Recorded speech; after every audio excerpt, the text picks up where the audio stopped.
Okay, the paper has arrived. Here it is. Here's the book in its current state. I have to say, with these pages here acting as sort of binder's material, I actually think the book looks really cool like this. And my wife actually said to me, please do not continue restoring it, just leave it like this, because it looks really nice. Alas, though, we need to finish it. I mean, the insides need new flies and end papers. And, we need to get a nice straight edge down here and at the corners as well. So alas, we do have to restore this book. Now this sheet is, I'll up a little bit, there we go. Quite conveniently, this sheet is exactly, maybe an inch or so more than twice the height of the book, which actually makes for really quite efficient use of this paper. So basically I could actually, this is the perfect size to actually, in theory, do two of these books if I wanted to. So this is the template that I've sort of been aiming for. You can see it's quite similar, and what we're hoping to get to is basically a look that's just a little bit scaled up version of this in terms of the pattern and the ratios. And I think it'll look pretty good when all is said and done. So first thing we're going to do is cut this sheet in half and then in half again. Now these cuts don't need to be immensely accurate, because we're only going to end up trimming the edges again, and these will be folded over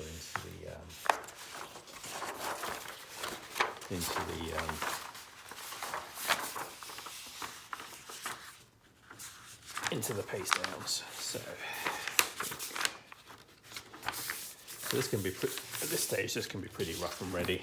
If you see what I mean, it's still, quite a bit bigger than this, so it'll be trimmed again. So I'm going to cut this nicely.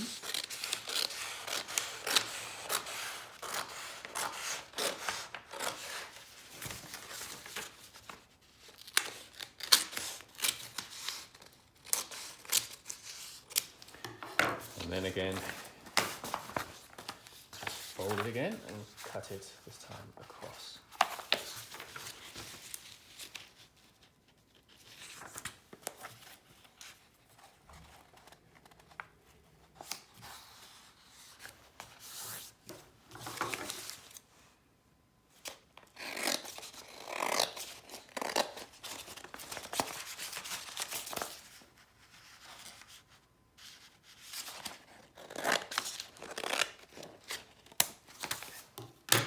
Alright, so we now have 4 pieces, and basically each piece is now goodly sized to be able to cover one of the boards. Now, obviously, we've just roughly cut 2 edges here.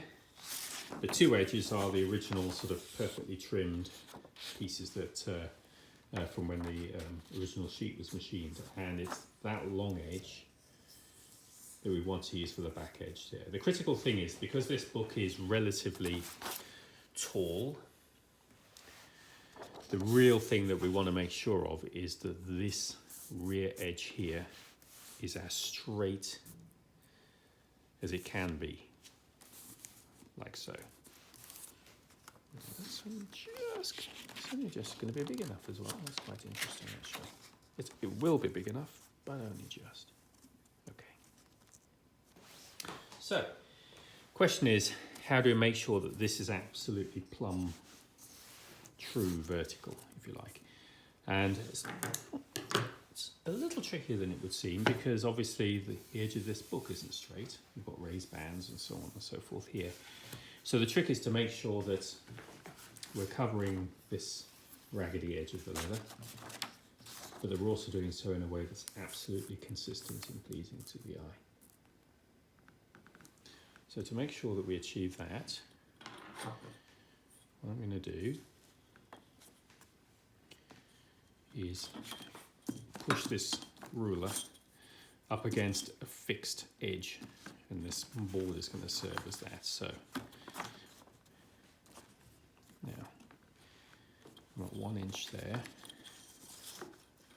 Now, it looks as though if I achieve 1 inch top and bottom, that actually gives me a nice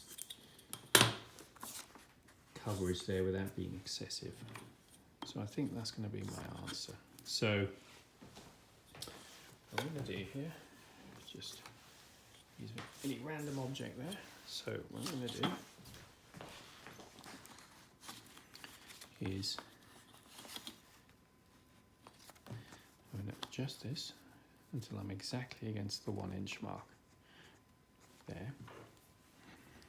Use a pencil. Now you probably recall I did this in the 1661 playlist where I used a blue marbled paper. Basically what the pencil does is it just creates a removable mark on both paper and leather, so you always have a perfect alignment when you take the paper away and then later on bring it back. Okay. Now, oops, let me make sure this doesn't move. Like so. Now I'm going to want to keep that aligned, and I want to bring this in until it's 1 inch as well, like so.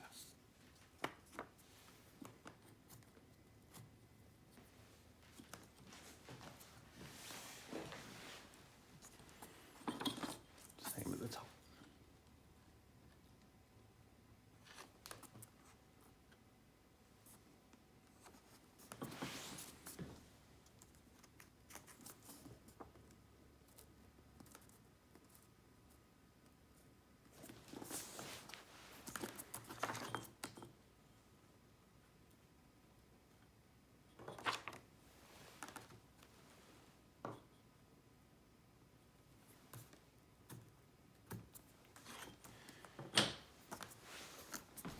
So I should be able to look at this now, take it away, bring it back, align everything with the marks, and when the marks are all aligned perfectly, I should be able to look at how vertical this looks, and it should all look plumb and true.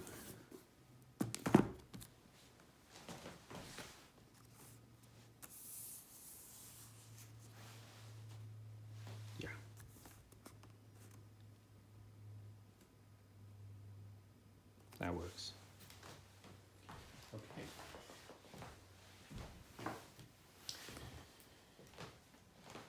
Time for some glue. Now the way I'm going to do this is I'm going to glue it down on just the back edge of the board to start. What that does is it stops the paper moving around as I work to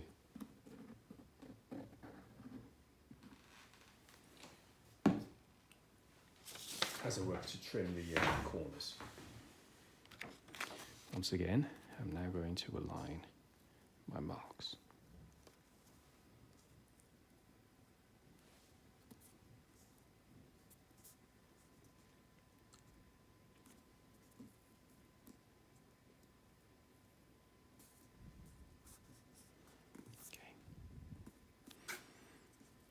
So my marks should be aligned,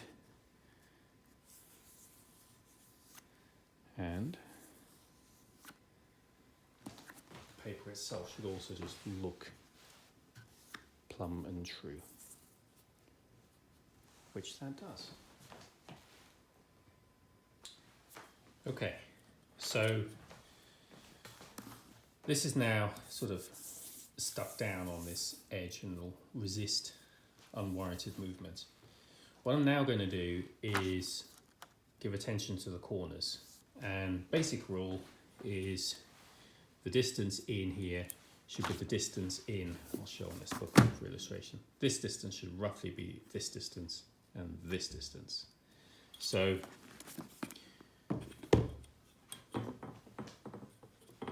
now I should also just point out that because these are 45-degree triangles, this distance here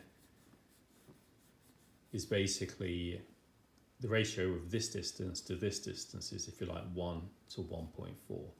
So if we want to come in an inch here, we want the corners to come in an inch, which means we want to be going 1.4 inches across the top and down, and that should give us a perfect 45-degree slope. So let's see if all of that works. So what I'm going to do,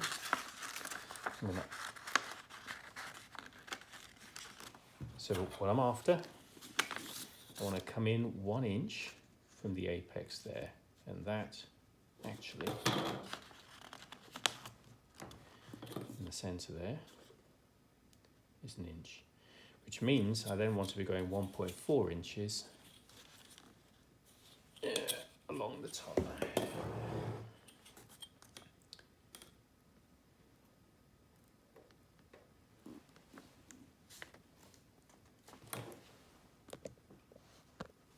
That is, it's a bit far away from the camera, and that is 1.4.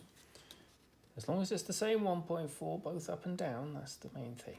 And that tells me I've got a 45-degree angle.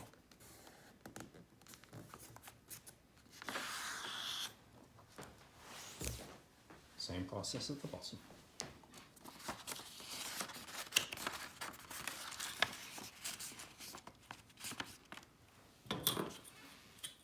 This is a bit close to the phone, so hopefully it'll be more visible. So I want to come in 1 inch. Yeah. So that's right. Does that give me 1.4 both ways? Yep.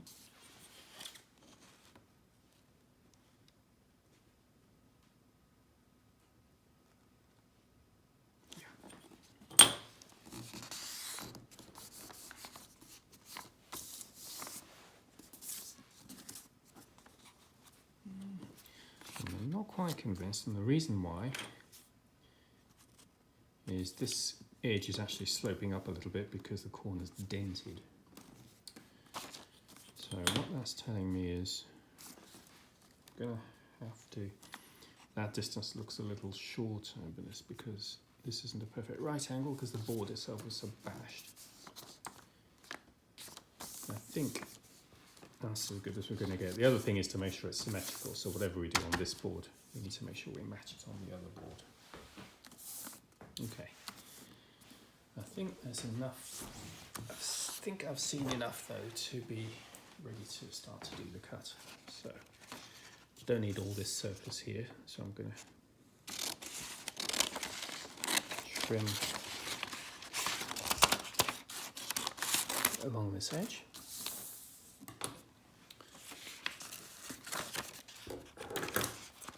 This edge here can come off.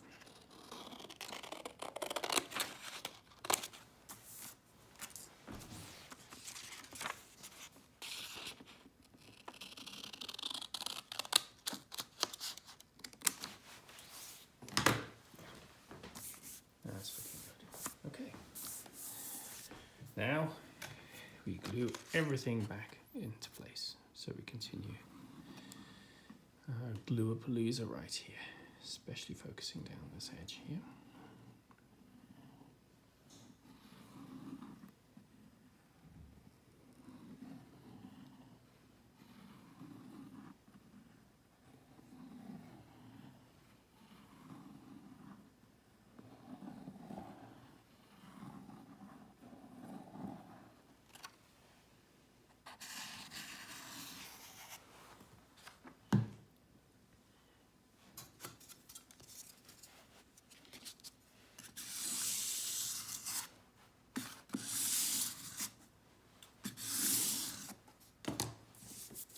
It will wrinkle because the surface will stretch as it wets.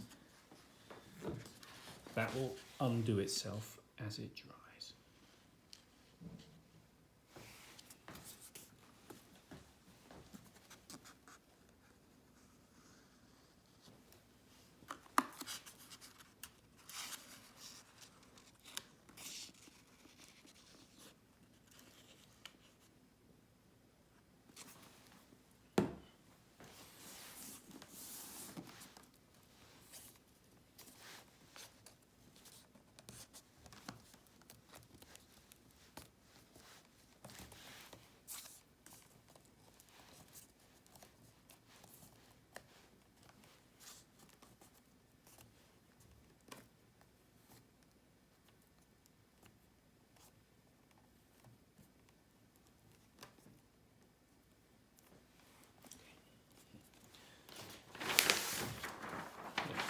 use of this packing paper here. Obviously I don't want to get anything printing across onto the text block.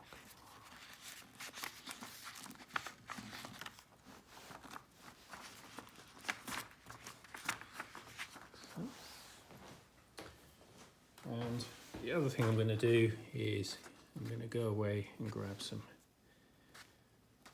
bulldog clips as well, just to hold this in place. And we'll do the same on the other cover.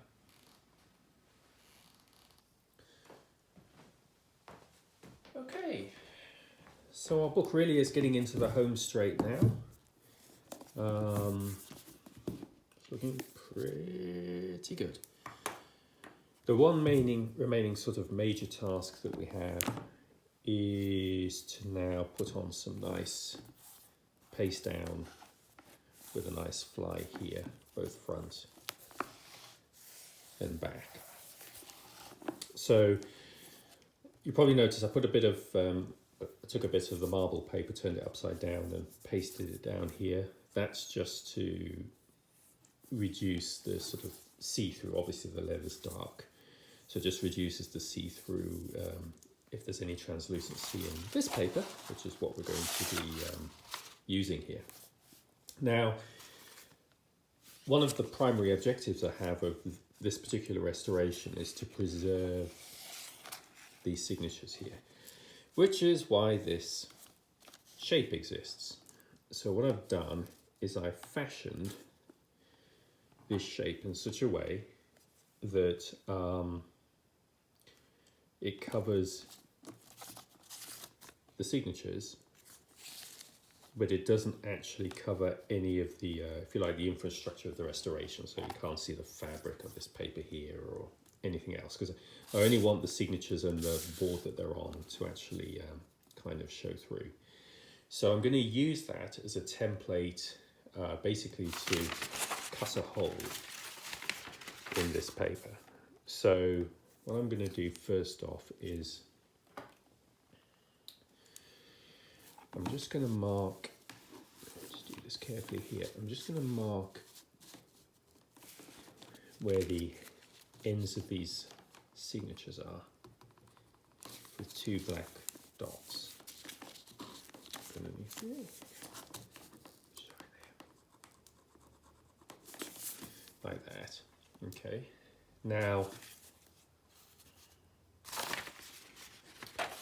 what I'm also going to do is take advantage. This paper is very slightly translucent, just very slightly. So what I'm going to do is also mark on, you can just see it here. And this is going to be a little trickier. Yeah.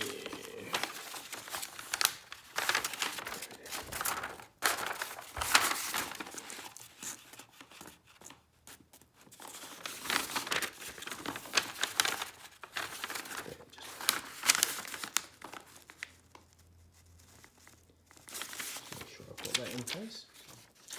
Okay. There's going to be a little bit of play available here, and obviously I've got other sheets of this paper, but I'm hoping that my rather amateurish way of doing this is going to work. So what I've got there, yes, that just about lines up. What I'm now going to do is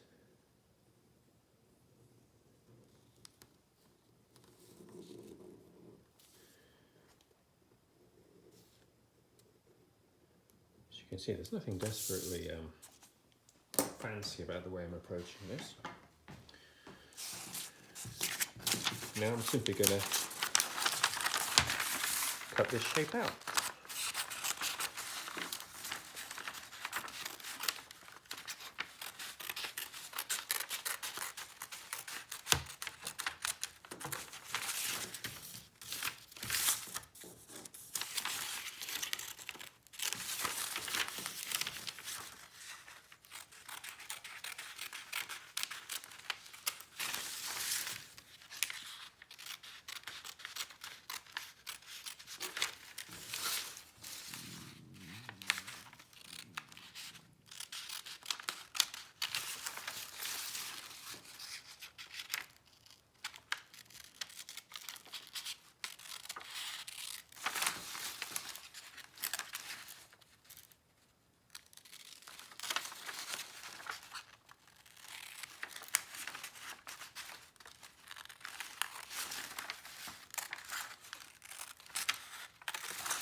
all has worked out well, we should find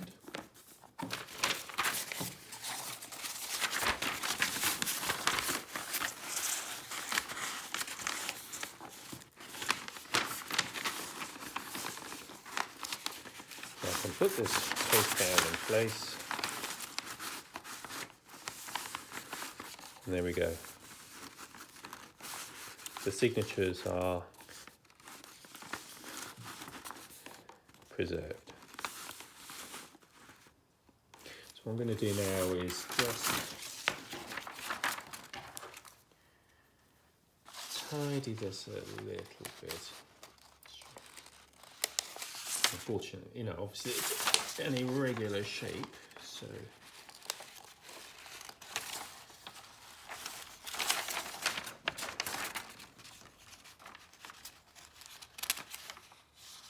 it's probably about as good as I'm going to get. All right, so I think the safest way for me to do this is to actually put some glue around the edge of the shape.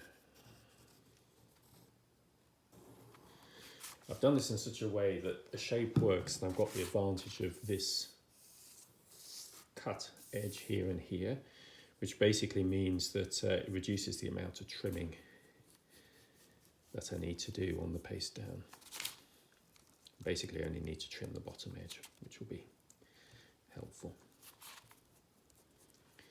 What the gluing this bit first will do is the glue will grab the board and it'll stop the page from moving around in a way that's not what we want.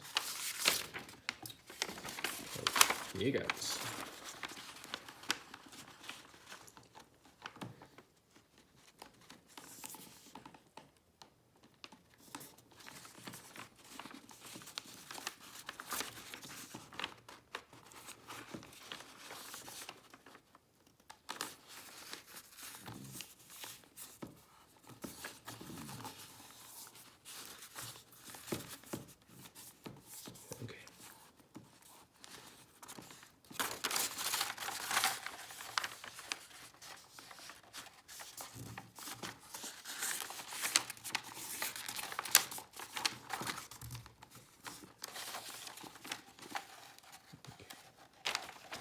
That means that we just need to trim this bottom here and obviously the fly edge here, and then we'll have that set. So I'm going to step away and just set up a way for me to just hold this vertically so I'm not constantly holding it, and then we'll continue the trim. Okay, so you can see I've just got my clamp up there just to act as a gentle support. I know I've got a lot of excess here. So to make life easy on myself, I'm going to trim that off. So now I'm in a position to also trim this bottom edge. Now this I want to be somewhat more accurate over. I'm going to fold carefully like so. And then using the longest bladed scissors I've got, I'm going to use the longest, and this is where getting rid of this excess is helpful. I'm going to use the longest strokes I can. I'll put the blade up against the fold and use the longest strokes I can. So I cover the entire distance in the minimum number of strokes of the scissors. That just results in the most even possible trim that I can get. And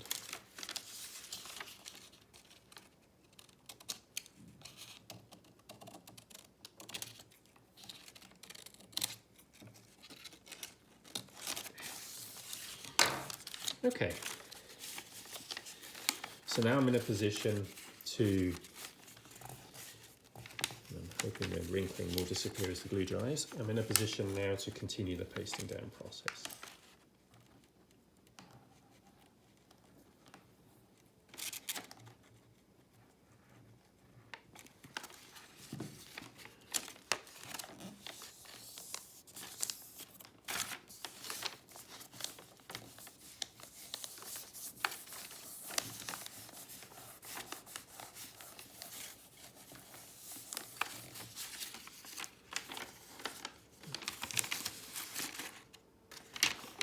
Maybe I can just insert that up there. That just holds it, which is helpful.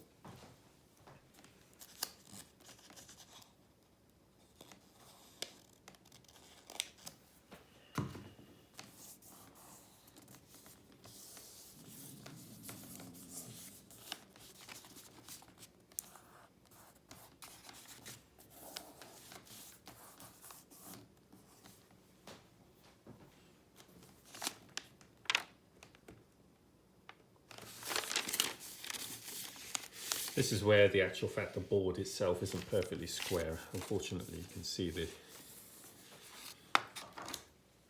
slight distortion here. There. Now I could, I guess, trim that very slightly, or I think I'll live with it, to be honest. You know, the bottom line is the book isn't square. So there we go. Now I'm going to push that in as deeply as I can down here, and in actual fact I may just put an extra bead of glue all the way down there, because I really want that to settle as deep as possible into that fabric, which by the way is the key reason why I'm not going to close this book as this dries. I want this to dry open, and then eventually I'm going to put an extra little strip of paper just down this seam, maybe, and then so basically then that will cover that. Now I'm in a position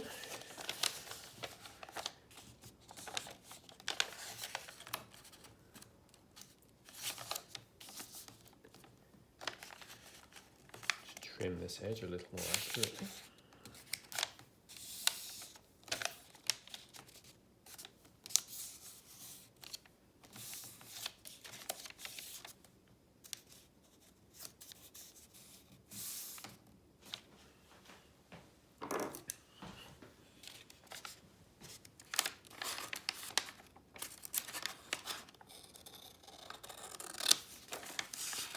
Again, the longer strokes that the scissors will tolerate.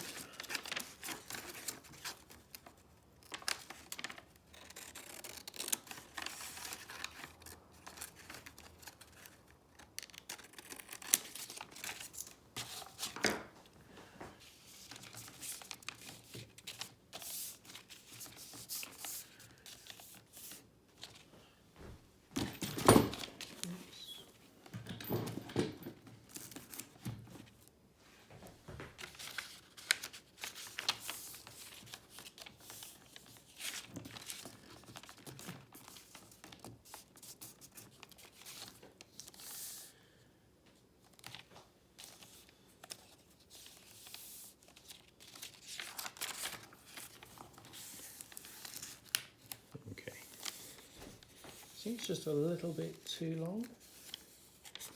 If you want it.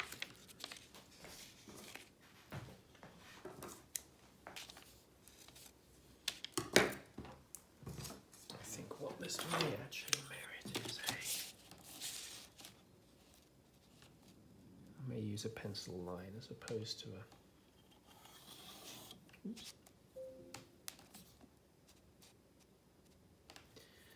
To use a pencil line as opposed to a fold, and I think that'll give me a better cut.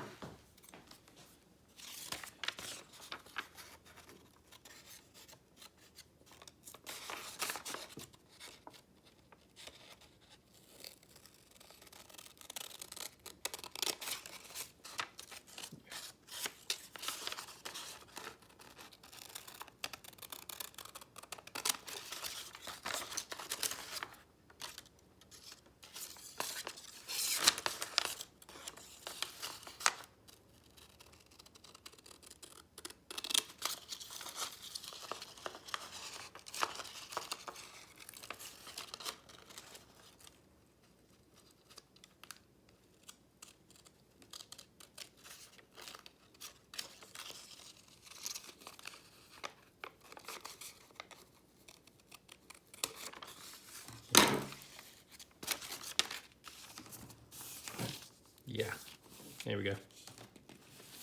That's what we want. So we're going to hold that open, and that will set. And then eventually, so once that's set, we're going to do exactly the same here. And then basically, this book will be ready. We'll put another seam of paper down this edge, same at the back, and then we'll conclude. Okay, here we are. So a few lessons learned have emerged, but overall this has turned out to be pretty good, I think. Got this mottling here on the back. I'd always assumed wrongly that, based on my experience with the calf that I tend to use for restorations, the 300-year-old calf, that this glue was kind of safe with leathers. Turns out for other types of leather, there's absolutely no guarantee of that. And obviously this was an offcut from a bag from Michael's. So it is dry, slowly actually. It's fading away. But it's just something to note. I also don't know where these lines came from. Maybe there was something inherent in the leather itself. What I can tell you is they're not from the brace, because they're actually in completely the wrong place for the brace. It's just interesting. You can see there is a slight show through of the ribs, but they're not in the same place as the lines, which is really quite odd. The boards themselves, now these were obviously nasty, ropey old boards. And one thing I didn't expect that did happen was, if you look, there's a slight warping, which I guess either they were originally warped anyway, but I suspect this was a function of the moisture of the glue and the leather when it was applied. So the result of that warping is a little bit of persistent wrinkling in the paper, and if I squeeze the board down, the wrinkling disappears.